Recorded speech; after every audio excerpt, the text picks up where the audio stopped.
Bank খাত থেকে শুরু করে সবখানেই দুর্নীতি হয়েছে। যারা এই ব্যাংকের মালিক হয়েছেন তারা সবাই শেখ হাসিনার আত্মীয়।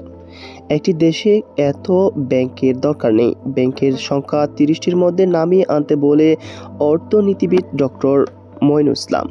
সেন্টার ফর গভর্নেন্স স্টাডিজ একটি গণতান্ত্রিক রাষ্ট্র প্রতিষ্ঠার লক্ষ্যে সংস্কারের অগ্রাধিকার ক্ষেত্রগুলো নিয়ে আয়োজিত গণতান্ত্রিক পুনর্গঠনের জনসংলাপ আলোচনা সভায় তিনি এসব কথা বলেন।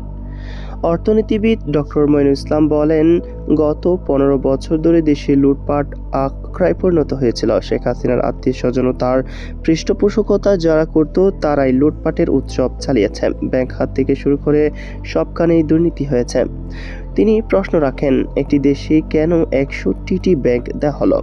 কোন বিবেচনায় কারা এই ব্যাংকের মালিকানা পেল?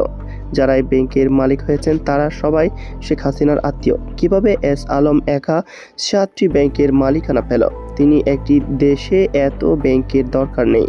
ব্যাংকের সংখ্যা ৩০টির মধ্যে নামিয়ে আনতে হবে।